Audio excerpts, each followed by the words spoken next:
جنگ بندی کے باوجود ایران اور امریکہ کے ایک دوسرے پر حملے جاری ہیں۔ امریکی صدر کہہ رہے ہیں کہ ایران کے پاس ڈیل کے علاوہ کوئی راستہ نہیں ہے، جبکہ ایرانی وزارت خارجہ کا موقف ہے کہ بار بار جنگ بندی کی خلاف ورزیوں سے یہ ظاہر ہوتا ہے کہ امریکہ کا کشیدگی کم کرنے کا کوئی ارادہ نہیں ہے۔ پاسداران انقلاب نے اعلان کیا ہے کہ اگر امریکی کارروائیاں جاری رہیں تو اسٹریٹ آف ہرمز کو مکمل طور پر بند کر دیا جائے گا، جبکہ ایرانی سپریم لیڈر کے مشیر برائے خارجہ امور نے کہا ہے کہ ایران کے طاقتور ہونے سے متعلق مغرب کا دیرینہ ڈراؤنا خواب اب حقیقت بن گیا ہے۔ خطے کے ممالک بحرین اور کویت پر ایرانی حملوں کے بعد سعودی عرب نے ان حملوں کی مذمت کرتے ہوئے انہیں بین الاقوامی سلامتی کے لیے خطرہ قرار دے دیا ہے۔ بڑھتی ہوئی اس ٹینشن کے ماحول کو پھر سے سنبھالنے کے لیے پاکستان میدان میں اترا ہے اور وزیر داخلہ محسن نقوی فیلڈ مارشل سید عاصم منیر کا خصوصی پیغام لے کر تہران گئے ہیں۔ مشرق وسطی میں ہونے والی اس ہلچل کے دوران لبنان کے صدر نے ایران پر الزام عائد کیا ہے کہ تہران حزب اللہ کو سودے بازی کے لیے استعمال کر رہا ہے اور ایران کے مفادات کی قیمت لبنان کے عوام ادا کر رہے ہیں۔ لبنانی صدر کے الزام کو مسترد کرتے ہوئے ایرانی وزیر خارجہ عباس عراقچی نے کہا ہے کہ اگر لبنان ایران کے لیے سودے بازی کا مہرہ ہوتا تو ہمارا بہت پہلے ہی کوئی معاہدہ ہو چکا ہوتا۔ انہوں نے لبنان کو مخاطب کرتے ہوئے کہا کہ مسٹر پریزیڈنٹ لبنان کو اپنے اصل دشمن سے بچائیں، اور اسی سارے تناظر میں ایک اہم خبر یہ بھی آ رہی ہے کہ لبنان کے آرمی چیف پاکستان کے فیلڈ مارشل سید عاصم منیر سے ملاقات کے لیے پاکستان آ رہے ہیں۔ یہ دورہ کب ہوتا ہے یہ دیکھنا ہوگا، بڑا امپورٹنٹ اور اہم دورہ ہوگا۔ آج ہی وہ اس سلسلے میں روانہ بھی ہو گئے ہیں۔ اسی کے ساتھ ایک اور اہم معاملہ کاکروچ پارٹی کے حوالے سے۔ یہ مناظر پچھلے 2 سالوں کے دوران بنگلہ دیش اور نیپال کی سڑکوں پر جین زی کے انقلاب کی شکل میں دنیا نے دیکھے، اور ایسے ہی مناظر آج نئی دہلی کی سڑکوں پر بھی نظر آ رہے ہیں۔ بنگلہ دیش اور نیپال میں سوشل میڈیا سے اٹھنے والی ان انقلابی تحریکوں کے بعد وہاں کی حکومتوں کو پاؤں سر پر رکھ کر بھاگنا پڑا تھا، اور اب یہی خوف بھارت میں پچھلے 12 سالوں سے براجمان مودی سرکار کو لاحق ہے۔ سپریم کورٹ کے چیف جسٹس کا ایک ریمارک مودی حکومت کے لیے عذاب بن گیا ہے۔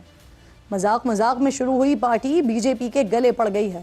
1 ماہ پہلے سوشل میڈیا پر کاکروچ جنتا پارٹی شروع کرنے والے ابھیشیک دیپکے ملک کی سب سے بڑی آن لائن یوتھ موومنٹ کو پہلی بار سڑکوں پر لے آئے ہیں اور مودی حکومت کے خلاف احتجاج کرنے خود امریکہ سے سیدھا دلی پہنچ گئے ہیں۔ امتحانی پرچے لیک ہونے کے خلاف کاکروچ جنتا پارٹی نے وزیر تعلیم دھرمیندر پردھان کے استعفے کا مطالبہ بھی کیا ہے اور آج خبردار کر دیا ہے کہ اگر وزیر تعلیم مستعفی نہیں ہوتے تو ملک گیر احتجاج شروع کیا جائے گا۔ کاکروچ جنتا پارٹی کے احتجاج میں بھارت بھر سے ہزاروں کی تعداد میں اسکول اور کالج کے طلباء، نوکری پیشہ افراد اور مختلف شعبوں سے تعلق رکھنے والے نوجوان اور بزرگ بھی شریک ہو رہے ہیں۔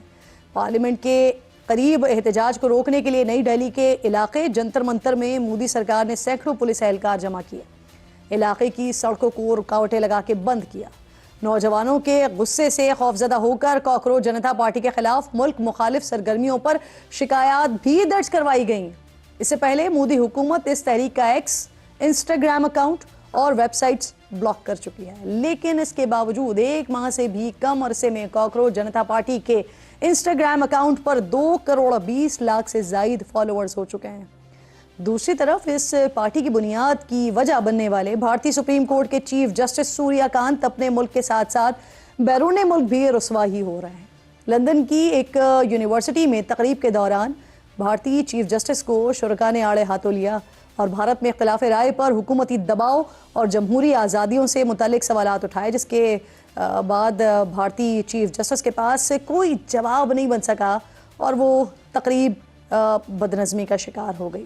یہاں آپ کو یہ بھی بتا دوں کہ 1 ارب 47 کروڑ سے زائد آبادی والے بھارت میں 15 سے 29 سال کے نوجوانوں کی تعداد 40 کروڑ کے قریب ہے، جو کل آبادی کا 40% سے زائد بنتا ہے، جبکہ بنگلہ دیش کی کل آبادی میں نوجوانوں کی شرح 25 اور نیپال کی مجموعی آبادی میں نوجوانوں کی شرح 40% کے آس پاس ہے۔ یہ حساب کتاب اور پڑوس میں نوجوانوں کے انقلاب کی مماثلت یقیناً نریندر مودی کی پریشانی مسلسل بڑھا رہی ہوگی۔ اب دیکھنا یہ ہے کہ طاقت کے نشے میں چور نریندر مودی کب کوئی غلطی کرتے ہیں اور نیپال اور بنگلہ دیش کے حکمرانوں کی طرح اقتدار سے باہر ہوتے ہیں۔ وقت ختم ہو گیا ہے پروگرام، ناظرین سے ملاقات ہوگی کل۔ اپنا اور اپنے ملک کا خاص خیال رکھیے، فلسطین کو، مقبوضہ کشمیر کو اپنی دعاؤں میں یاد رکھیے۔ اللہ نگہبان۔